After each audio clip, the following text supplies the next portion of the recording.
jeung opat nu opat hiji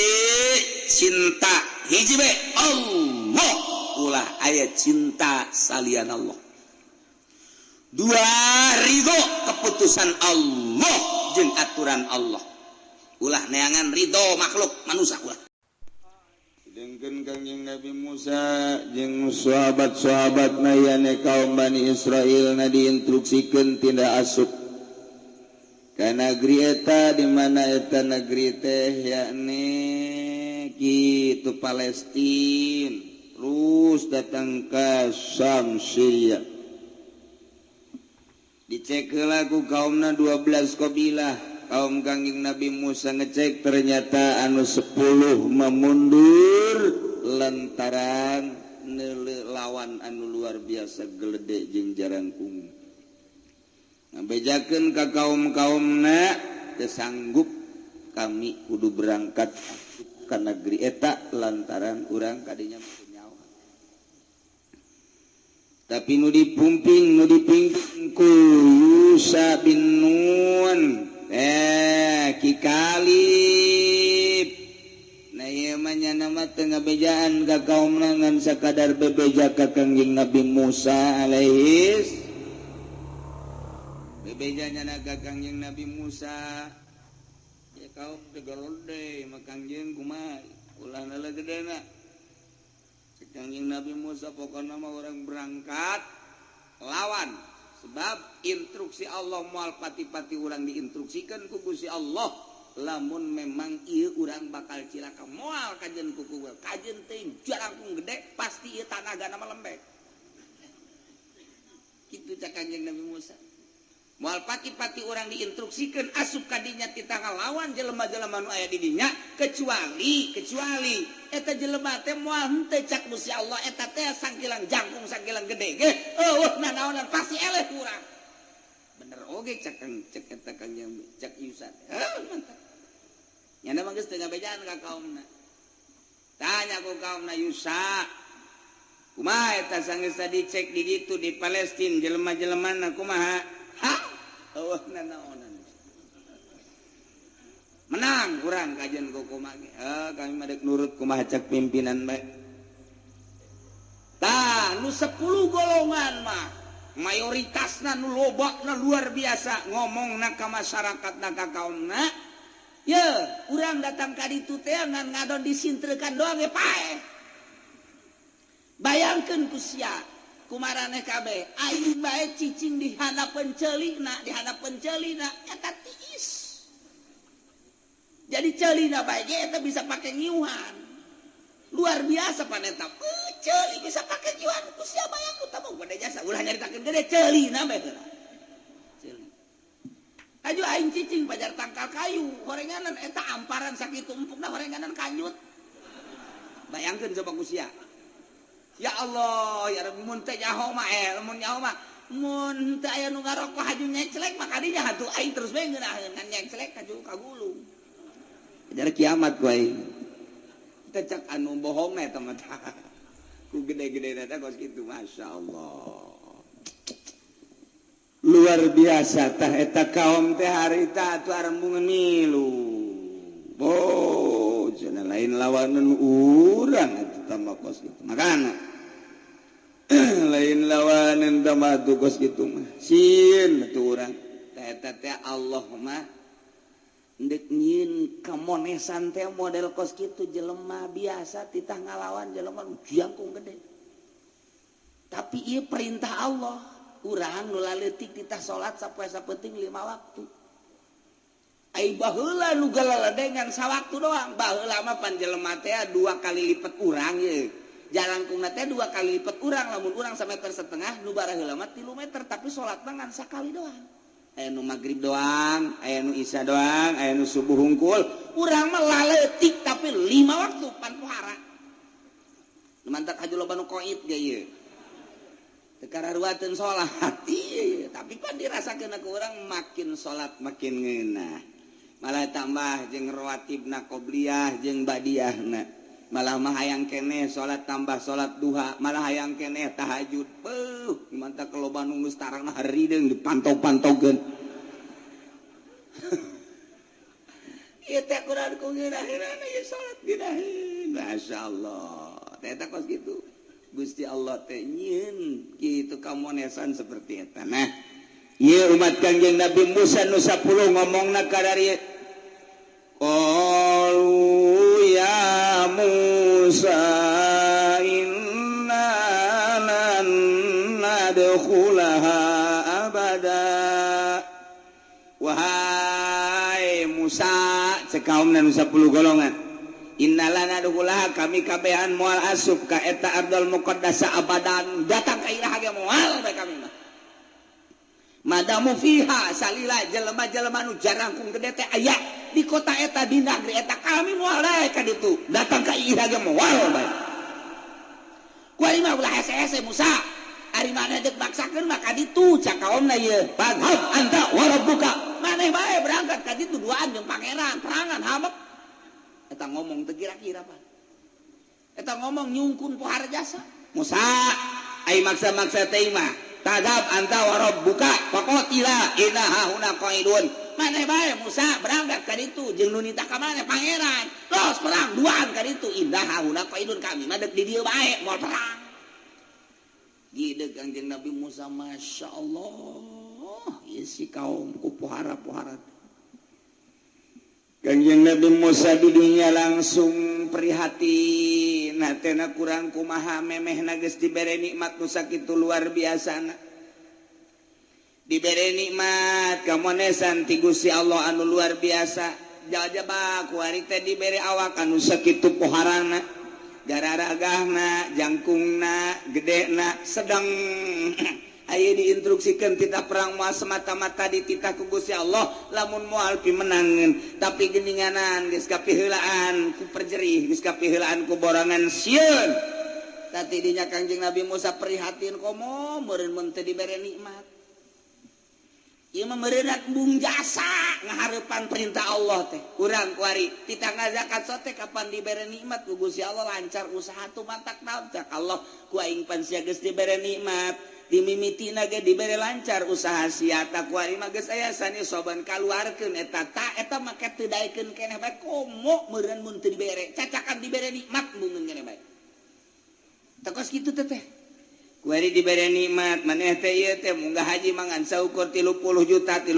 juta 40 juta hayang plus mah mungkin 70 juta eta teh maneh pan dibere nikmat sabaraha taun ku aing sakali sia munggah haji tapi teu daek keneh bae buang ka warah itu eta teh insya Yahudian wa insya Yahudian au Nasranian payamut jelema dibere nikmat tapi teu daekeun ka Mekah keneh bae padahal geus disop awas paena mun teu jadi Yahudi jadi Nasrani eta pan ancaman ti Gusti Allah dibere nikmat heula ku Gusti Allah teh ya Allah wari urang dibere nikmat teh geus teu kahitung nikmat wa ta'uddu nikmatallahi la tuhsuha dibere sehat dibere boga mobil dibere boga motor pamajikan geus sehat malah marencana dek nyandung di jeung urang Lampung mun teu kanyahoan kuno kolot mah eta teh apa nikmat tah mantak naon gunakeun kurang pakai ibadah ngaji keur teh ngabesan mah heula ngaji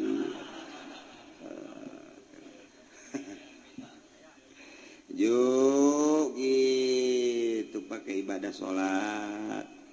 di lembur urang ja urang atukeun ku Gusti dibere rada alhamdulillah jelema fakir miskin anu rada kesulitan bantuan nikmat ti Gusti Allah gunakeun ku urang Masya Allah eta Allah teh neuleukeun ka urang gerak urang teh pan dideuleukeun ku Gusti Allah lain dideuleukeun jak memang gerak urang ngagena ngagerakeun Gusti Allah dibere nikmat teh kaum Kangjeng Nabi Musa ibrak ngomongna kos kitu Musa cak ngomong urang mah kami mah moal ka mana moal nurut ka maneh kajen teh dititahan kami mah teh hayang hayang teh mah tu sia bae ka jeung pangeran los ka ditu perang duaan kami mah inah hauna kok idu deui di wae ngomong cak Kangjeng Musa eta ngomong lamun dicikupakeun kos kitu tah ngomong cikup ya Allah ya Rabb kata Kangjeng Nabi Musa qala rabbi inni la amliku illa nafsi wa akhi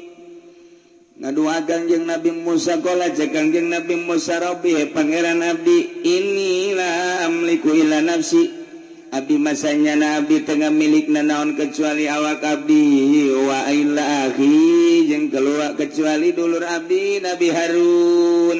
wala amliku gairahu tengah milik kasalian abdi jeung Nabi Harun abdi mangan saukur abdi bae jeung dulur abdi jagening kaum abdi mah teu daekeun ngadukung kana perjuangan nu diperintahkeun ku Gusti tidinya ngotot Kangjeng Nabi Musa fa ajbarahum ala taat maksa ka kaumna yakni ka Bani Israil supaya taat dulur ieu mah lain sambarangan parentah Allah ieu moal kumaha ieu urang perang ka ditu weh deuleu gede jeung jangkungna ulah ada jauhna pokoknya ima instruksi ke pangeran kayak gak aya hikmahna yuk urang ka ditu tetep bae embong cak kaumna inna hauna qa'idun kami madek di dieu bae los maneh Musa ka ditu jeung dulur maneh perang duana apa ka ditu kayak gak aya kabarna ka dieu mah tah ngalecehkeun jasa teh kaum kos itu tah ngalecehkeun jasa masyaallah kos di lembur urang nongkrong dulur ngararaji hayu orang mumpung hirup kene mumpung dibere umur orang ngararaji cak kaum-kaumna teh Allah sia bae ngaji jeung tongtrong leg habak ta tongtrong sarua jeung kitu ngan teu ngomong doang teh urang lembur teh ngomongna karari itu teh ngajebian ta eta teh kos kitu teh ulah kukumaha tenang ngadoa Kangjeng Nabi Musa sakumaha tadi maksa ka kaum kang Bani Israil supaya nuturkeun supaya taat kana perintah Allah tetep bae kaumna babagi maneh-maneh kami maneh-maneh kami cek kaumna Musa kami lain teh nurut kapan kamari mah kami ge nurut ngan aya kieu-kieu teuing mah kita merangan jelema nu jangkung gede ke heula atuh Musa los anjeun bae ka ditu Kangjeng Nabi Musa eleh deet ngadoa ka Gusti Allah fafruq bainana wa bainal qaumil fasikin Gusti jageus dipaksa ku abdi geus diajakan maksimal ku abdi ku cara kumaha bae geus didongkrak ku abdi ku dalil-dalil ku cara-cara abdi tetep bae teu daekeun abdi mayeuna mah menta kieu bae Gusti la fafruq bainana wa bainal qaumil fasikin Gusti misahkeun bae Gusti pisahkeun bainana antara kaula wa bainal qaumil fasikin jeung antara kaum-kaum nu fasik coba hayang nyaota nu parasek teh kumaha ieu Kangjeng Nabi Musa ngadoakeun kepan diancam ku Gusti Allah pan maneh mah tugasna ngajak tapi pan ieu haju ngadoakeun kituan Musa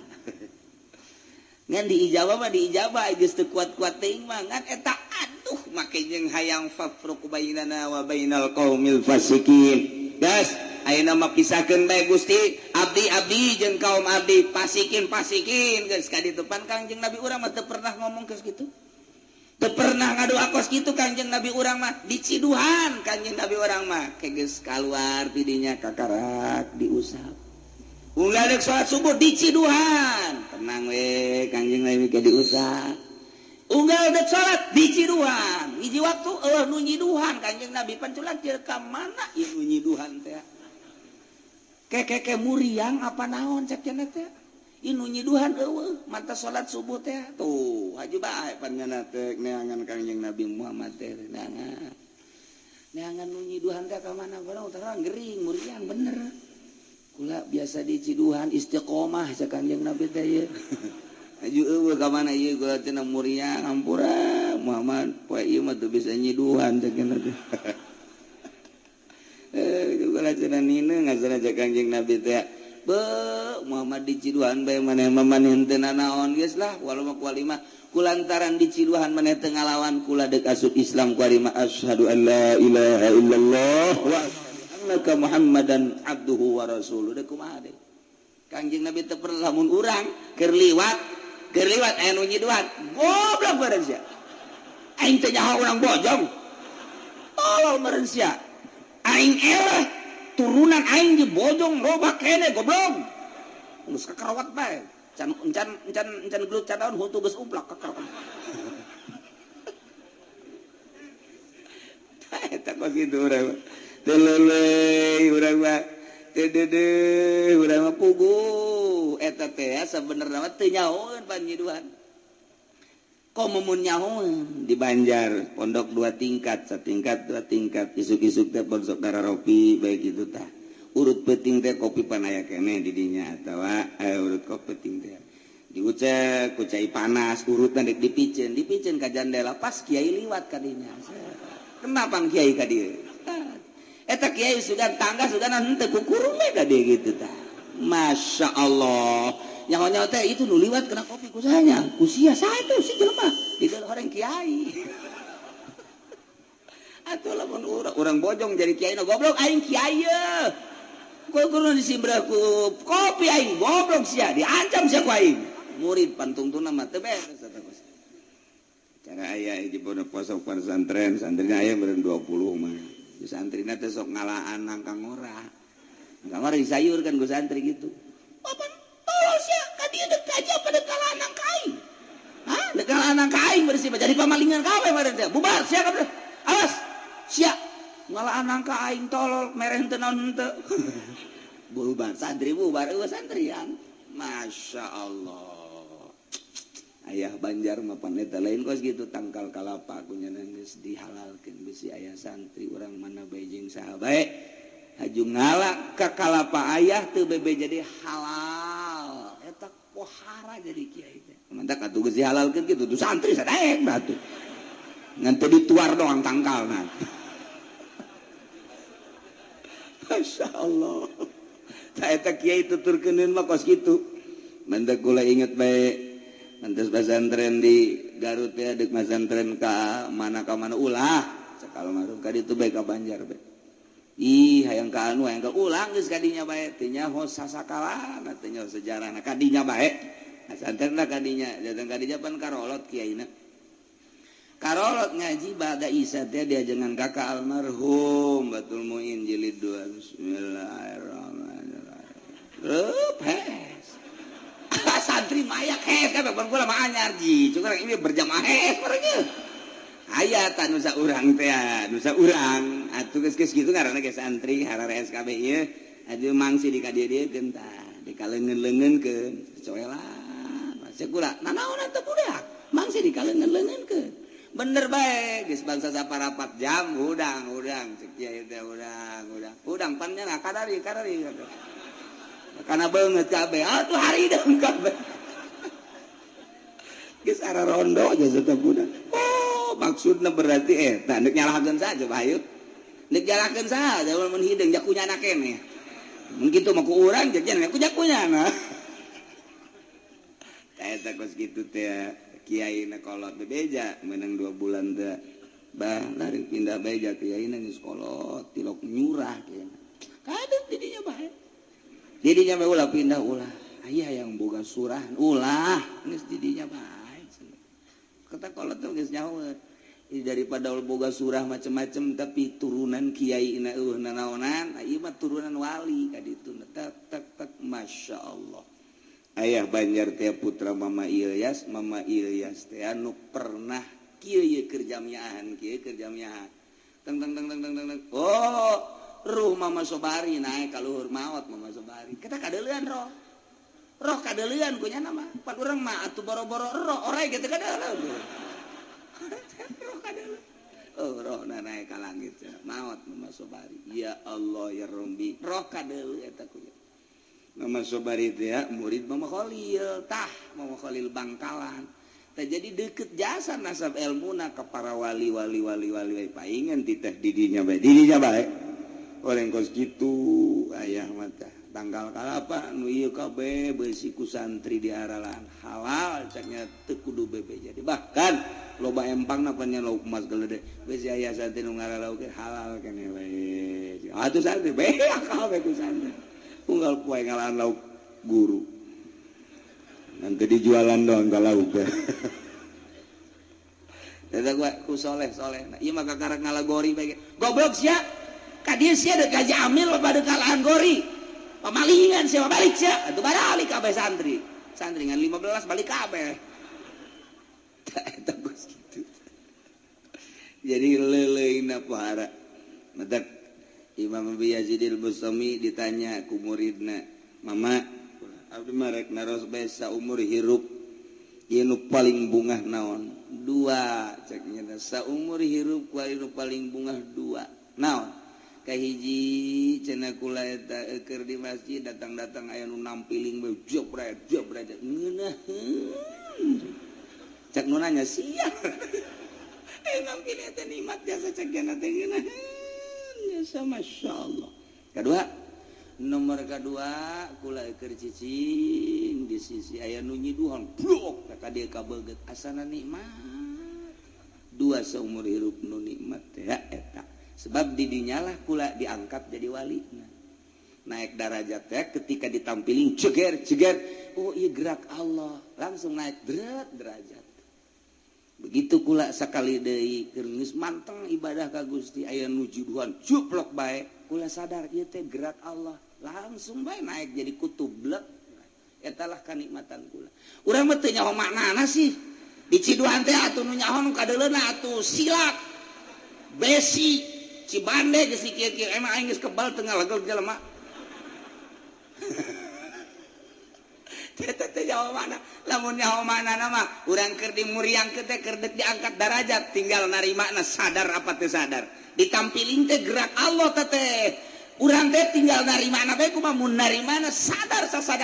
ieu teh moal semata-mata ditampilin lamun teu digerakeun ku Allah naik derajat urang lamun urang ajo nyileuk tolol meureun sia turun derajat urang mun urang geus diangkat jadi wali turun mun can jadi wali mah merosot tah mah atuh mantap ieu jadi kiai teh nu hesena teh lain maca kitab lain maca kitab mah gampang nu hesena tetap ketika masyarakat ngomongkeun ka urang teh kiai kos kitu dituturkeun ulah kieu ondo tah mah tah eta teh narimana urang alhamdulillah meureun manan kitu ge eta teh nang gerak Allah aing teh teu bagus ber naik derajat urang tek naik ulah aja awas yang ngomong deui teluh sieun ilmu eta nu hese mah ilmu maca kitab maca kabeh gebara bisa tah ketika di lembur teh aya nu ngahina teng kumaha sikap urang ka mana ieu loyogna batin urang masyaallah sedengkeun kabeh jelema dek negakeun agama Allah moal tangkap teh dicoba ku Gusti Allah SD bae ge dicoba dek naik kelas atuh komo ieu pisolihinin piwalieun coba ku Gusti Allah lamun bisa ngulinkeun batin sadar dan narima naon keputusan ti Gusti Allah urang aing ngadoa mah bisa bae narima teh kitu dan kitu ngaranna ba'dal qada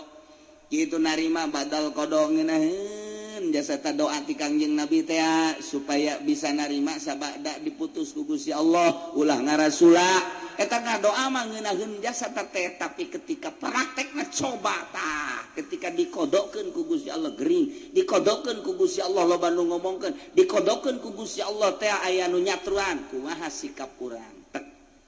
eta nu hesekna deuk naik pangkat teh kos kitu Kanjeng Nabi Musa ngadoa faqruq bainana wa bainal qaumil fasiqin Gusti bes jawarapan Kanjeng Nabi Musa mah mantap doa lagi kos kieu atuh dah Kanjeng Nabi Musa mah terkenal jasa jadi lantaran boga lawan Firaun jadinya nama luar biasa ieu nya Kanjeng Nabi nya Rasulnya jadi jawara ieu na ge teu kecekel kuduan gede sebab lawanna Firaun Pak mentok ngomong lagi capetan Kanjeng Nabi Musa mah jelema tangkas gagah sebab disesuaikan jeung lawan Kanjeng Nabi urang mah leuleuy nyaahan deudehan asihan boro-boro kanu bager kanu teu bager ge boro-boro kanu nurut kanu teu nurut ge masih keneh didoakeun keneh bae masyaallah alhamdulillah urang boga Kanjeng Nabi Muhammad sallallahu alaihi wasallam anu di mana engke hudang teh lain mikiran sorangan umat kula mana hudang ti kuburan teh nya mah henteu mikiran sorangan nabi-nabi nu sajen mah kumaha aing ye kumaha aing nya mah hudang lain nya ummati mana umat kula nu pangeulana ditanyakeun ku nyana ayeuna Jibril cekeun mana Jibril malaikat Jibril aya datang ka dinya aya naon cak Kanjeng Nabi Abu Bakar mana Sayyidina Abu Bakar Umar mana Utsman mana Ali mana tah ditanyakeun maksudna dek lawan ieu umat geura tulungan hayu geura kabeh tah eta mikiran umat pan pohara jasa mata rugi lamun ku ari teu loba maca sholawat ka Kangjeng Nabi Muhammad sallallahu alaihi wasallam. Rugi jasa lantaran teu kadeureus sinarna. Lamun urang sering maca sholawat mah kadeuleut tuh urang Cikupat tuh sering maca sholawat tuh ngan budak teu bagus ieu maca sholawat da ieu kunaon hayang naik pangkat kadeuleut Kangjeng Nabi ya Allah. Matagi ngadoana pahara Kangjeng Nabi Musa lantaran jawara aju boga lawan Firaun menang jeung Firaun teh ieu kaumna kuari buang kawara teu nurut kana instruksi ti Gusti Allah nu disampaikan ku Kangjeng Nabi Musa alaihi salam. Tah geus bang kawara aja saya teman ngomong wah tah geus kieu bae babai cak kaumna atuh ayeuna mah lah cak kaumna ieu idab anta anjeun bae Musa warab buka jeung pangeran anjeun kadi itu pakotilah hauna indah hauna kain perang maneh duaan kami mah deuk cicing bae di dieu pak eta ngomong lain lalagaan nyungkun anu pohara jasa ngajebian anu pohara jasa sia kadi itu yos hendak Kangjeng Nabi Musa setelah maksa supaya taat tetep bae taat ngadoa fafraq bainana wa bainal qaumil fasiqin besi pisahkeun antara abdi jeung kaum buang kawara para rasek pisahkeun hayang jauh coba tungtungna beakan amat Musa cek Gusti Allah tengah doa. Aiga saya tenurut Musa beakan amat. Ya. Tapi kalau diijabah qala fa inna muharramatun alaihim 40 sanatan yatihuna fil ard. Fa innaha cek Gusti Allah qala ta'ala lahu jawaban doa Kangjeng Nabi Musa fa inna hasannya na Abdul Muqaddasah yakni Palestina Syria terus ka ditu muharramatun alaihim diharamkeun ka Bani Israil nu bangkawara ka pasikin kudu arah asupnya na kadinya moal bisa asup antepkeun bae 40 sanatan 40 tahun nya moal bisa asup kadinya antepkeun Musa 40 tahun yatihuna yata'ayyar bakal dibere bingung bae tadi tuh moal bisa balik ke moal bisa muncar orang mah yatihuna teh kasarung cek bahasa wetan mah di urang mah kasarung teh artina kata limbang kadinya deui tah ieu kos potongan bapak kata limbang kadinya deui kana kolot teh kata limbang ngaranna eta mun nyawa kata limbang eta kasarung cek bahasa priangan mah kasarung kata limbang bingung kadinya deui liwat kadinya deui ta eta teh bakalna kos kitu dalekeun Musa lantaran maneh geus ngadoa faqruq bainana wa bainal qaumil fasiqin ku kaula eta kaum buang kawara teh bakal dibere kasarung kata limbang balik moal bisa kali itu moal bisa 40 tahun kata limbang 40 tahun gak Abu Nawas pas perapatan kata limbang kubaya Abu Nawas tenang aya kena cara kumaha carana panon lain kumaha tuh carana make hitung-hitungan lain kumaha porosot jeung calana sia pam pelersian nu gede mana Abu Nawas mah aya deui bae tah nu gede mun kakaler berarti urang kakaler nu bener ya bener aing mah porosotkeun nah ieu gedean belah kakaler yuk cak nyana teh ieu hitung-hitungan di mana ya kos kieu lain Abu Nawas atau kasir. Mantap kurangnya gitu, lamun kayak kasarung atau kata limang cekel keler, mana yang nurut ada gede. Ay pas kebenaran orang nyekel nu babaturan buruk, iya nu gede mah. Ya Allah, aya beta Abu Nawas. Tah ieu فإنها محرمة عليهم 40 سنة يتيهون fil ard bakal bingung nyana bakal kasarung nyana dirinya kata limbang bolak-balik dirinya bae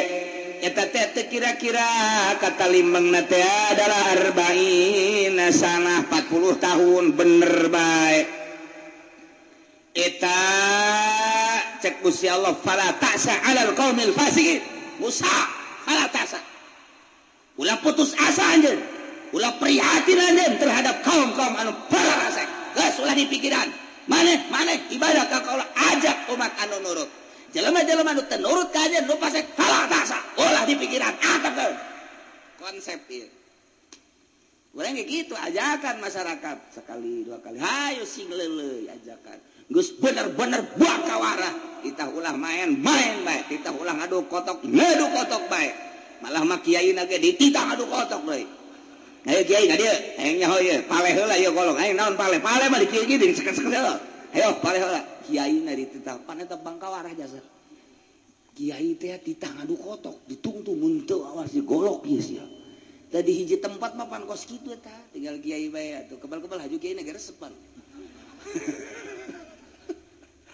teu keur carita dakwah nah ieu konsep fala ta'sa alal qaumil fasik ulah bingung ku sebab kaum fasik ulah putus asa ku sebab kaum anu fasik maneh mah maneh bae yuk menuju ka Gusti Allah nuturkeun aja nuturkeun urang kos ngabangun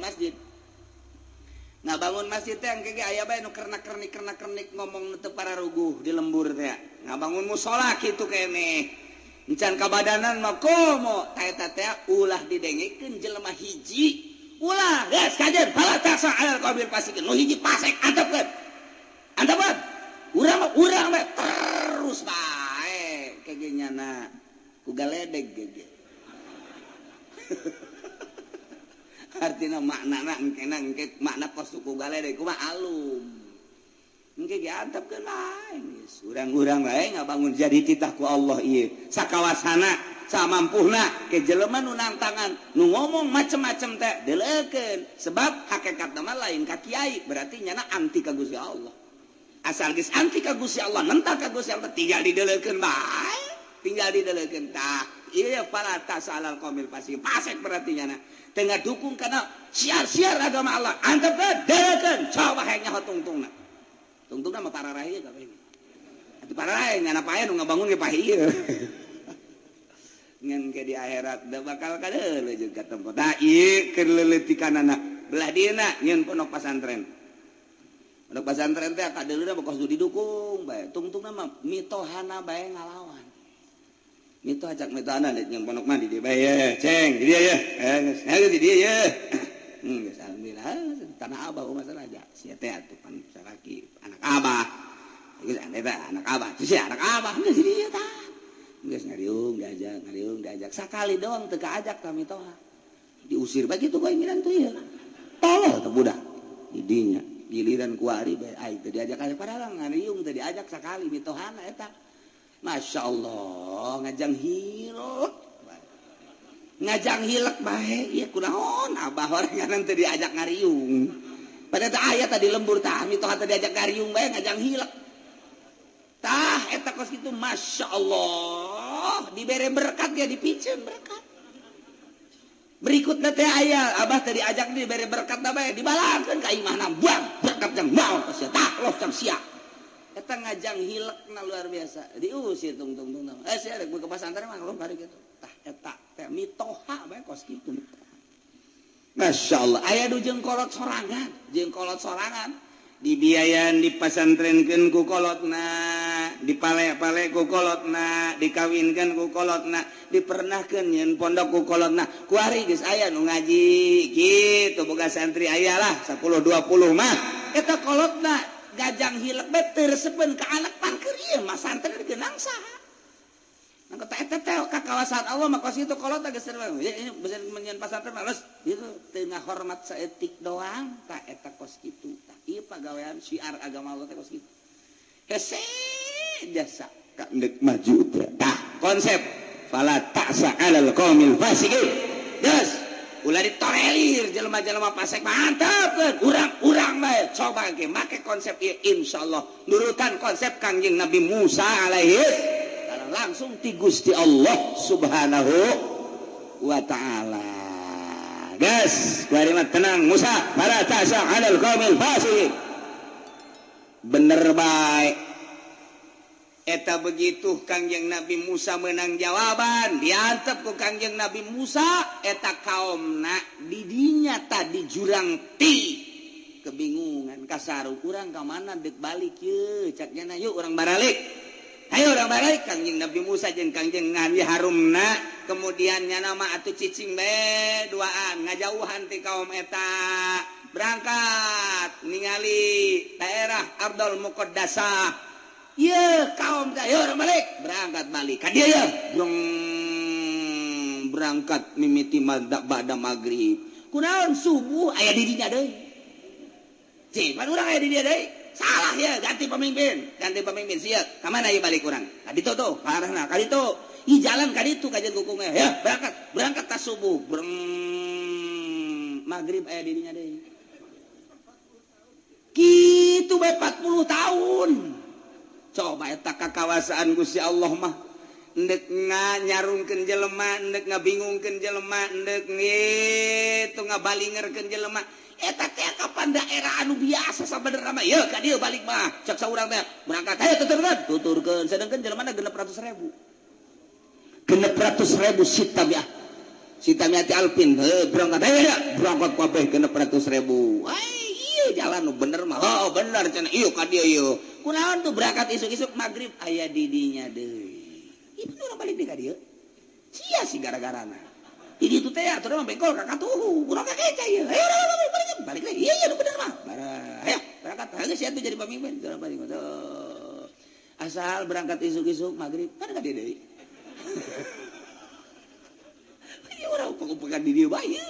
wah ya eta 40 tahun eta kikituan 40 tahun Masya Allah nayalah yatihuna il ardi hingungnya na didinya 40 tahun terus-terusan di mana berangkat isuk-isuk sore aya didinya di berangkat sore isuk-isuk aya didinya hatan qorodo marah-marah tekara ruat atuh paeh mulai di setahun geus aya nu paeh 1 2 3 4 datang ka 20 tahun para rae teu kuat tapi tetep nyana berusaha de kaluar tidinya ugal paeh berangkat bedek balik maksudna ke kadinya deui ke paeh aya ke berangkat ka dieu meureun balik beuyeuh ka dieu brong ke ka ditu sore mah aya di dinya deui nu paeh deui 600.000 teh hatan qorodu kulhum para raeh kabehan illa man lam yablugil isrid kecuali jelema nu can nepi kana umur 20 tahun. Tanu umur 20 tahun mah ke bawah tah eta mah disalametkeun ku Gusti Allah henteu maot. Nu maot mah ti 20 tahun ka luhur. Empat sih aki-aki mah paeh ge atuh. 20 tahun ngandap ku Gusti Allah can di maotan. Jumlahna 600.000 600.000 entak wa mata Harun wa Musa fitih Kangjeng Nabi Musa sareng Kangjeng Nabi Harun maot dirinya di jurang tih Kangjeng Nabi Musa maot didinya Kangjeng Nabi Harun ge maot didinya maka jurang tih teh rahmatan lahuma jadi rahmat ka Kangjeng Nabi Musa jeung Kangjeng Nabi Harun wa azaban liulaika jadi siksa pikeun kaum-kaum nu pararasek kabeh mah didinya blok pararae kabeh 40 tahun bulak-balik jadi siksa ku Gusti Allah. Masyaallah mantep Kangjeng Nabi Musa mangadoa ka Gusti doana ayyudniyahum minal ardil muqaddasah ramyatan bihajarin Gusti abdi mah mun maot nyuhunkeun bae sabalangan bae tak kadinya tah ka Palestina sabalangan teh memehna lah deket berarti mentak diijabah ku Gusti Allah didinya langsung Kangjeng Nabi Musa dipanggil dongeng dipanggilna dusa kumaha didongengkeun teh jol Kangjeng Nabi ekang malaikat Jibril alaihi salam. Assalamualaikum. Waalaikumsalam. Mananta anak Jibril naon Jibril gade hebat jasa Kangjeng Nabi mah ka Jibril teh tenang we iya instruksi ti Gusti Allah mal kubal deui cenah mah oh masalah naon penting di dia deket ka ditu nya Ardul Muqaddasah tes pamitan pileuleyan ke paprok deui ke geus bae Kangjeng Nabi Musa didinya saminggu kemudian datang malakal maut diutus ku Gusti Allah. Waalaikumsalam. Ananda ana Israil malakal maut nan gede tugas kula nyebutnya mbong jaga Allah malah ngomong wakapai gitu cakang malakal maut kiamat sih jadi serius ya mah kula mah tuh embong jaga itu mau bakal apa gitu sanggeuk aing teh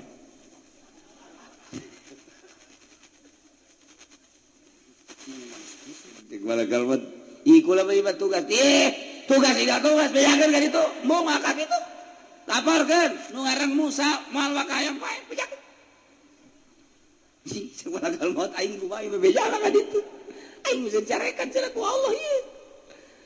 kadoa kangjeng na eta malakal maut Gusti hamba Gusti ngaran Musa teh nabi Gusti rasul Gusti diinstruksikan maut pae embungeun ja kudu kumaha kula mau biji kasalahan embungeun kumaha Gusti aing embungeun mah bejakeun bae ya dibere umur panjang gitu tendengkeun dampal leungeunna ka sapi tah eta bulu sapi anu karungkup ku dampal leungeunna eta adalah umur panjang Musa bejakeun sakitu bere umurna datang deui Assalamualaikum Waalaikumsalam nyambut nyawanya lain nambahan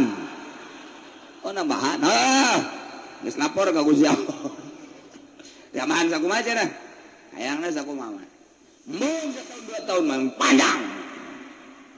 cak Gusti Allah hayang panjang umur eueuh masalah dampal leungeun tendenkeun ka sapi ka nyeplek tah eta bulu sapi anu karungkup ku dampal leungeun anjeun eta umur maneh sakitu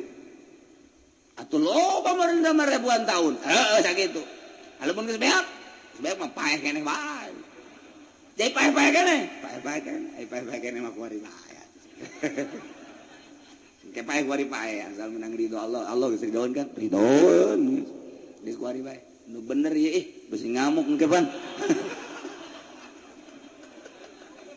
ngamuk bae bener kanjeng Nabi mah moal ngamuk moal geus ridho aja saya kuari ridho pan kamari hayang atuh mah hayang panjang umur bae heulanan pikiran nah ai panjangna ribuan tahun engke bakal paeh-paeh keneh balik naon kirinya ngising di dinya kuari bae geus di dieu teh ta ieu hayang saromyah minal adil muqaddasah sabalangan ka adal muqaddasah geus di dieu cukup di dieu deukeut berbaring kanjeng Nabi Musa langsung dicabut nyawa cek kanjeng Nabi Musa jeung geri oreng ngomongnya nama keur dicabut nyawa ngeri sudah teh geri cek lagi geri jasa aduh masyaallah lalaonan atuh ieu sakieu teh panglalaun aya waduh leuwih laun teh kieu cek eta lalakon kanjeng Nabi Musa mah kos kitu teh geus laun tah masyaallah kana pohara ya mah oh teh cabut Allah Rabbana amanatnya na ka kaumna ka kangjeng Nabi kanu sejen-sejena ka kaum ka Yusa di mana kuring maut di dinya kuring kubur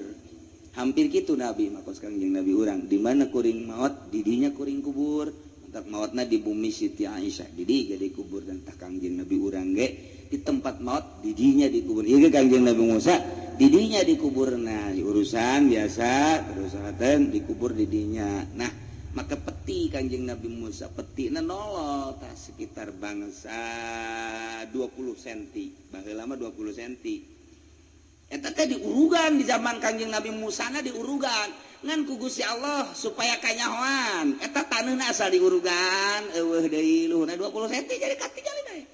ke diurugan deui ku masyarakat ieu kaon kuburan kanjeng Nabi Musa di zarahan biasa ke kebal sabinggu 2 minggu eueuh deui tah tetep petina kadeulean bae teu bisa teu kadeulean sebab ieu mah jawara supaya nyata kadeuleu tapi didongkel mah didongkel dek dikajerokeun teu bisa ini tutupan taneuhna nyingrai deui coba urang gali ku ari mah dikandapkeun teu kadongkel doser potong bae datang ka kuari nyana mata ieu jalan set menuju Palestina ti disebutna ta eta di dinya aya kuburanna sisi jalan jadi urang lamun jarah di mobil bae kadeulean kuburan kanjeng Nabi Musa teh sisi jalan eta nolol kuari sekitar sakieu tah petina eta teh geus digali dikanapkeun teu bisa ditutupan kuari nyingrai deui jadi kuari kadeuleu bae ke lamun urang lamun kuek kala kali itu ilu ge ka ditu jarah ka kanjeng Nabi Musa kuburan sisi jalan ya orang di mobil baik katingali arah pasti belakang tuh katingali eta kuburan Kangjeng Nabi Musa gitulah makom Kangjeng Nabi Musa sampai ke ayeuna ge eta ditutupan nyingrai deui digali kana teu bisa doser dek dipindahkeun dek dikondisikan kuburan Kangjeng Nabi Musa ulah di sisi jalan tetep mayat teu bisa didinya bae datang ka kuari gitulah kuburan Kangjeng Nabi Musa alaihi salam beres jelema nu 40 tahun didinya bolak-balik kadinya bae pae kemudian Kangjeng Nabi Musa nak maut termasuk Kangjeng Nabi Harun mah belah kitu ti Kangjeng Nabi Musa sekitar 10 meter kadinya ta eta teh biasa Kangjeng Nabi Harun mah kahandap biasa teu nyingrai teh naon malah cak sariwayat mah eta teh geus dipindahkeun ka dieu ka Yaman tapi cak sariwayat mah aya nu ngaku di Yaman kuburan Kangjeng Nabi Harun cak sariwayat di Yaman dihijikeun Kangjeng Nabi Daud, Kangjeng Nabi Hud, Kangjeng Nabi Harun di Yaman aya perkuburan para nabi-nabi. Eta adalah di Yaman. Mentak orang Amerika sieun ka Yaman mah. Sebab pernah dideteksi ku Amerika di Yaman teh loba di jero taneuh nu keur jalalikir la ilaha illallah la ilaha illallah. Ieu di jero taneuh we kekieuan we cak urang Amerika nanaonan eta la ilaha illallah. Sieun teh ya. Negara letik tapi dipakai kasih Indonesia mah dipakai kahayang jasa ku Amerika mantap dicumbu Indonesia mah dicumbu ieu teh ieu nu didahar ku urang jeung nu dibawa ke Amerika hampir bagi dua bahkan leuwian nu dibawa ke Amerika ieu teh nu didahar ku bangsa Indonesia jeung nu dibawaan ke Amerika teh lobaan nu dibawaan ka ditu nyeri hate urang lamun nyaho mah kan bisa gitu atuh nu di luhurna babagi tah asal aman bae masyaallah mandak makin jadi presiden makin nikmat eta kos kitu ti sisi gigir lah gaji presiden mah sabaraha duit tapi ti sisi gigirna luar biasa gitulah keayaan Indonesia dipake ka bongbol jeung dipake ka bita ku subur-suburna Indonesia urang lamun hayang nyaho ka jeroan Indonesia mun urang tek jadi menteri nyaho bakal horeng kieu Indonesia ya ai jadi gubernur ge nyaho ngan can berdaya ai lain di lokasi nama tapi lamun di lokasina sarua gubernur oge tapi Yaman dipake kasieun lantaran di dijalah perkuburan para nabi para wali-wali Allah subhanahu wa ta'ala tapi di Indonesia ge teh tetep dipake kasieun sieun di Indonesia kita ini dipakai kasihan teh Islam ortodok Islam salaf minta kuari dimodernkeun supaya rapuh lain sistem moderna anu salah sistem modern mah luar biasa hebatna pendidikan jadi maju cuman asal geus kos kitu bae rapuh dibeli ku duit asal nu dikaharepkeunana dunya geus bae handap kabelah dina terus serangan anu luar biasa kaharep nama wallahu a'lam kumaha meureun ke agama di Indonesia kuari keur meujeuna diacak-acak asa kieu asa kitu teu meunang salah nanya kuari ge nah ieu kaharep nama wallahu a'lam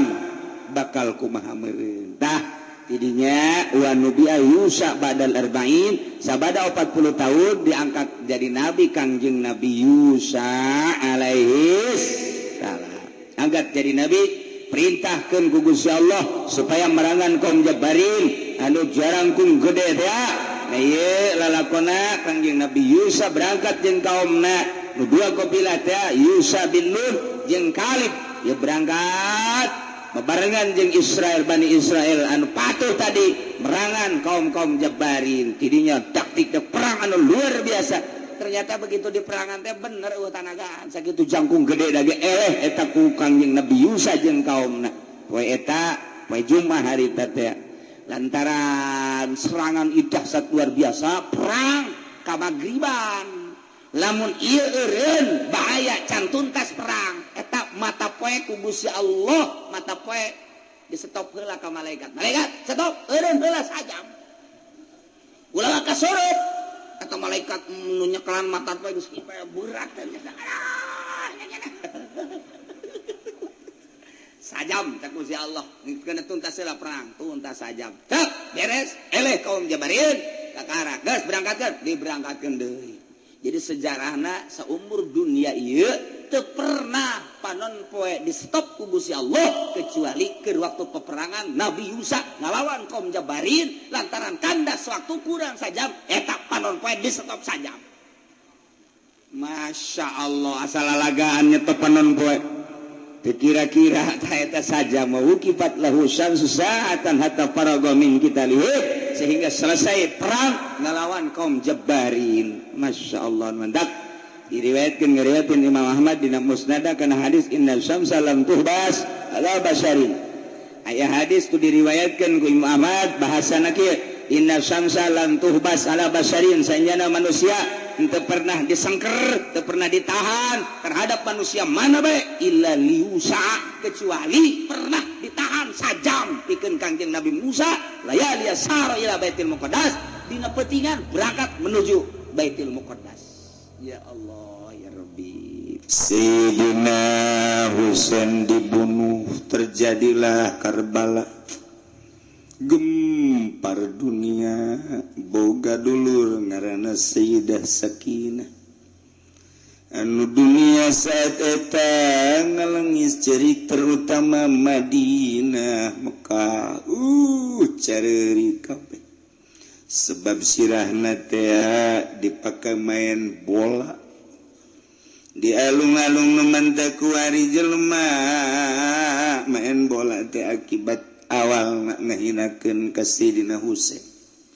Terus berkelanjutan kuari urang lamun leuleus sasakala main bola ti dinya nu mentak kuari nyeri rasaan lamun urang neuleuh main bola. Kulantaran teu nyaho ka sasakalana tu kuari maja kiai ge peuting teh nongton main bola. Ustad mah komo ja kiai na ge nongton main bola, pedagang mah geus ti heula, pamarentah mah malah manya nama duitan teh naon gara-garana? Naon? Tuh.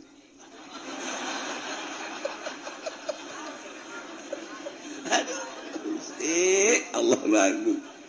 Nyaraho biasa. Masya Allah. Deuk kumaha lalakonna coba yeuh. Urang lamun nyaritakeun keistimewaan Si Abu Hasan Asyadzili. Si Abu Hasan Asyadzili teh nyana teh kapan boga guruna sa Imam Si Athaillah. Si Athaillah teh guruna sa Imam Marusi As-Sekandari. Si Abu Hasan Asyadzili malahir teh panehanana mah di Maroko Maghribi. Nyana ngaguru,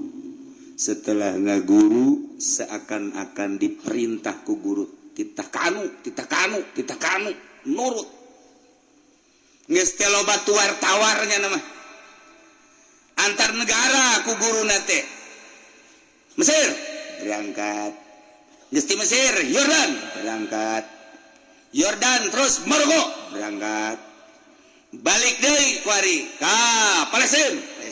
Balik deui ke Yordan. Mesir terus baik dalam rangka usul ilallah nyana hirup kumaha petunjuk guru. Setelah nyana dilepas ku guru amanat guru ngan sakadar sakieu amanat. Sadil teh kampung Sadil. Nyana titah cicing di kampung Sadil mantak Abu Hasan Asyadzili kampung tama.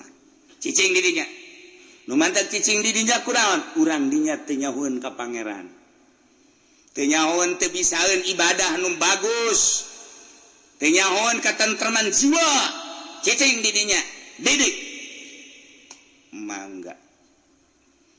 barang datang ke kampung Sadil nyana yang boga babaturan ahli Allah di mana ieu teh diteangan kiai-kiai kunyana barang diteangan ieu kiai ahli ibadah tapi can pati ikhlas kiai ibadah can ikhlas kiai ibadah can pati ikhlas neangannya nepi baturan nu ikhlas sayang babarengan pas aya di handapan gunung sorangan bae. Oh iya hebat dia. Di samping eta cek aing dik didinya ngaguru deui. Terus jangan ngabaturan ibadah ka Gusti Allah doa. Sangeusna doa sesuai jeung perintah guru kita ngembangkeun agama di kampung Sadil dakwah. Amanatna ti guruna sia opat jeung opat. Nu opat hiji cinta, hiji be Allah. Ulah aya cinta salian Allah. Dua ridho keputusan Allah jeung aturan Allah. Ulah neangan ridho makhluk manusia ulah. Tilu tapa tina dunia zuhud ulah aya sabakatul hiber acan di jero hate sia resep kana dunia. Opat tawakal tu Allah, tawakal ka Gusti Allah. Cekal eta cicing di mana bae. Nu opat deui laksanakeun kewajiban Gusti Allah ira bae. Jauhan larangan Allah, paharaman Allah. Nomor katilu sabar menghadapi nu teu dipake karesep. Nomor kaopat tahan nahan nu dipake karesep. Eta bae cicing di mana bae sakitu. Sakitu imam bahasan. Cinta ulah aya dua. Hiji Allah ulah cinta ka cing cinta aja. Ieu mah penting geus kieu. Sorot seri sorangannya nang kenclong Kiai Blon. Ya Allah ya Rabbi, aya macem-macem kacinta di jero hati Abu Hasan. Hiji be cinta Allah. Nomor kedua ridho karena keputusan Gusti Allah. Titik. Urusan jelema moal aya beres-beres jeung moal aya eureun. Hiji be ridho keputusan Allah. Tilu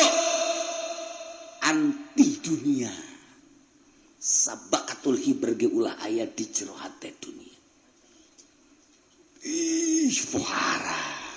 Masya Allah kan. Urang mau ojol daek dakwah asal-asal. Daek gebulidan asal-asal. Daek mamaca asal-asal. Kudu eta beta. Nu di deuleuna teh eta be asal ngariungkan nu sugih giat. Mun ngariungkan nu susah mah geus lieu hulu lah. Sales malah.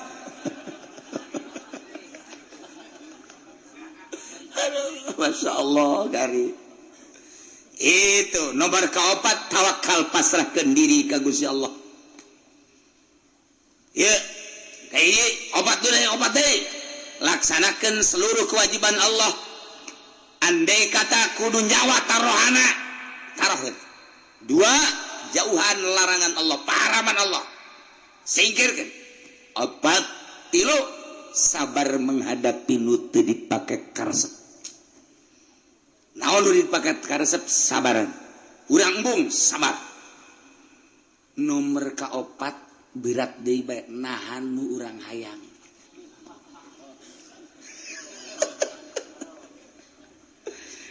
Dilaksanakan ku Abu Hasan Asyadzili bae terusnya dakwah asal dibere duit embung.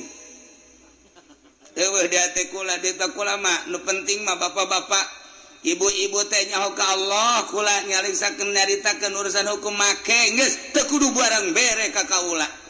Edek geus ulah aya nu merena naon ka kaula mah tuturkeun bae. Oh jelema pohara. Lantaran naon teu hayang dunia. Ieu urang nu mantak haju ku ari embung ge ka kiai eta tak ojol ka duniana. Maca khutbah Jumat bae kudu dibayar, buego. Kira-kira rasa ta si kiai Jumat bae dan kepentingannya kudu dibayar. ari ngadalil cenah di Mekah ge dibayar di Mekah ge ulah loba omong kosnya nyaho bae ka di Mekah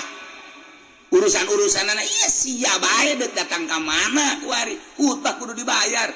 aya aturan ku DKM teh dibayarnya na haju indit jumahna teu di dinya tolol teh coba kieu eta ih berarti aya ieu meureun ye aing mah coba-coba doang aing mah Masya Allah bangunna aya ieu ya Allah ya karim endek kumaha ditaluturkeunana ilmu aya di nyana tapi mak-mak aya di nyana je eta kos kitu dijadikeun DKM duit teu puguh ka mana-mana tulisanana eueuh duitna eueuh atuh ieu naon bedana jeung Abraham Samad leuwih jahat malah mah itu onom di ditu ieu kan mas di tempat suci Masya Allah karim nah iyalah ilmu tinggal ilmu nyana ngomong woi ngaji jararau amat atuh teh kudu jauh-jauh ngaji mah aja bisa lain masalah bisa teu bisana lelebok sia ore koros ya mah karasain ku masyarakat ke nyaho sia teh pinter aing nyaho tapi aing mau aing kudu gaji ka sia mah kunaon sababna aing mah ore koros anakna sia mah hidungna mung aing duguna mah uji ore koros bae ceknya nah tuh sama-sama ore koros mah tuh jangan saling mendahului ndek iraha ikhlasna atuh ulah pas ini Mekah mah digaji ulah ieu mah urang bae perbaiki gah etah kuari mah ilmu mah lain eueuh aya jasa profesor ilmuna gede dokter andas aya ilmu diurang loba tapi embung masyarakat nu bantak embung ulah disarakeun masyarakatna nyana lelebokna tadi nama daek ngaji ka kiai eta barang gabelah dieuna osok naik sedan we terus diintip ku masyarakat ai kiai urang sok naik sedan we di mana oh renganan dijemput ku pacamat ka pendopo mulai masyarakat lah mun kitu mah nyana juga bagikeun ka urang hasil di pendopona sakian daek ai kitu mah nyana doang mah tuh ngeunah di nyana teu ngeunah di urang mulai ngolembar aneh eta kos kitu sorangan aneh urang keur ngeunah-ngeunah ngaji ka kiai eta aju naek nyana ka panggung hidup jak masyarakat modar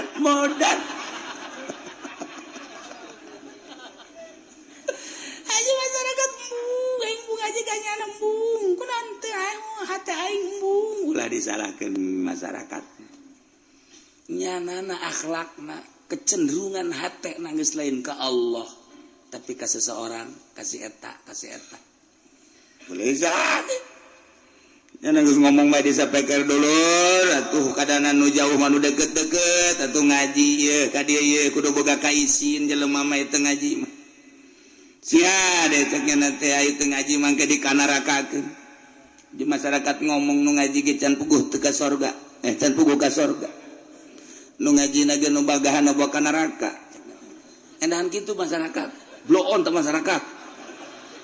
blow on masyarakat teu bisa teu ikhlas teu bisa bae teu ngeunaheun bae dituturkeunana sakumaha supir tadi oleng bae balik sen eueuh hiji berangkat deui sen eueuh dua setir eueuh ya urang keur carita ieu Sina Husein dibunuh kemudian Sayyidah Sakinah di luhur onta make sekeduk kemah ngaranna nololkeun sirahna bari nyanyi Stafilun failun mustafilun failun mustafilun failun mustafilun failun eta notna Maza taquluna in qala nabiyyu lakum Maza fa'altum wa antum akhirul umami ucapan aranjen kabeh lamun nabi ngomong ka aranjen kabeh cek Kangjeng Nabi mazafa'altum naon pagawean aranjen kabeh sementara anjen teh jari akhir umat Kangjeng Nabi kok dek ngabunuh incu kaula cek Kangjeng Nabi bi itrati wa bi ahli kuturunan kaula jeung ahli kaula bada muftaki di sabada teu aya kaula horenganan cek Kangjeng Nabi sabada eueuh kaula teh turunan kaula teh minum musaro aya nu ditawan wa minum duriju bidami aya anu dilamokotan ku getih eta teh incu kaula teh sarua jeung kaula maneh nganiaya ka incu kaula sarua jeung nganiaya ka kaula nawan incu kaula sarua jeung nawan kaula ngalamongkotan getih ka incu kaula sarua jeung ngalamongkotan kaula maka ada jazai lain koski atuh babalas kaula mah heuy waktuna kaula mere nasehat ka aranjeun kabeh anjeun teh kunaon ngagantian ka kaula bisuin ku kagorengan pizawi rahmi dina baraya kaula hartina manusia bener nama babalas maula koski ai cinta ka kaula ma agungkeun atuh anak incu kaula ulah digantian ku kagorengan salila aya kaula maneh ngahormat ka kaula kok eueuh kaula mah ieu anak incu kaula teh dihinakeun ku aranjeun kabean ieu nyanyian Siti Sakinah masyaallah